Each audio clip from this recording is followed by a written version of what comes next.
का निराकार निर्गुण स्वरूप है जो आँखों से दिखता नहीं है, लेकिन जो भी दृश्यमान जगत है ये भगवान का सगुण साकार रूप है और इसी को हम मातृस्वरूप कहते हैं। या देवी सर्वभूतेषु मातृरूपेण संस्थिता नमस्तस्यै नमस्तस्यै नमस्तस्यै नमो नमः।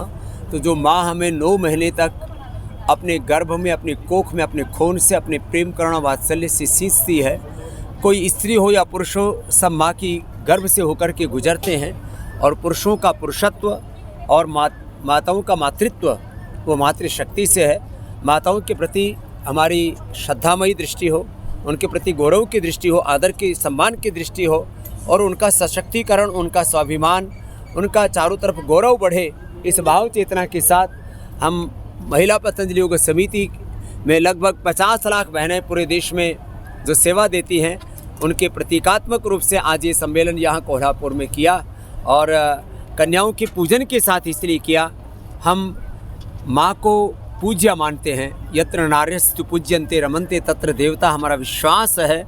और मातृवत् सर्वभूतेषु परद्रव्येषु लोष्टवत्, ये हमारी दृष्टि है। इसी के साथ आज ये भी एक बात कहना चाहूँगा, पूरा विश्व एक बहुत बड़ी राजनीतिक, आर्थिक, सामाजिक और सामरिक चुनौती के दौर से गुजर रहा है। ट्रंप कब किस समय क्या निर्णय लेगा, उससे पूरी दुनिया में एक हड़कंप सा मचा हुआ है। शी जिनपिंग क्या निर्णय लेंगे उसके बाद, वह उससे भी ज़्यादा बड़ी चिंता का विषय, क्योंकि ट्रंप तो बोल देता है, शी जिनपिंग बिना बोले काम करते हैं। पुतिन जो है वो ना बोलते हैं ना कोई बयान देते हैं, वो सीधा ठोकते हैं। और किम जोंग का तो पता ही नहीं क्या कर देगा। पूरी दुनिया में एक अलग तरह का आर्थिक आतंकवाद, राजनीतिक आतंकवाद और बहुत खतरनाक शब्द है एक मजहबी उन्माद और आतंकवाद। और इन सब वैचारिक उन्मादों के पीछे संसार में जिसको हम न्याय कहते हैं या सत्य कहते हैं, उसको रोंदा जा रहा है। कहाँ जस्टिस रहेगा, कहाँ सत्य रह गया। तो ऐसी इन परिस्थितियों में भारत की भूमिका बहुत बड़ी है और हमें भारत को बहुत मजबूत बनाना पड़ेगा, तब जा कर के हम पूरी दुनिया से कुछ मुकाबला कर पाएंगे।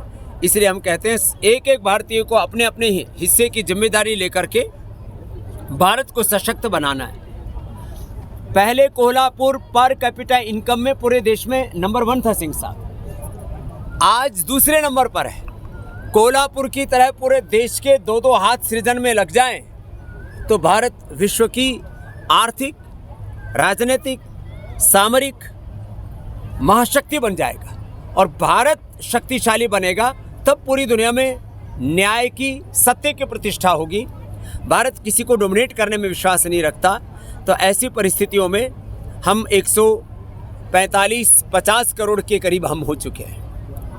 करीब 150 करोड़ भारतीयों के 300 करोड़ हाथ जब सृजन में लगेंगे, सकारात्मक दिशा में हम आगे बढ़ेंगे, तब इस दुनिया को एक सही दिशा मिलेगी। बस मेरा इतना सा ही प्रासंगिक है। आपको कुछ प्रश्न हो तो पूछें।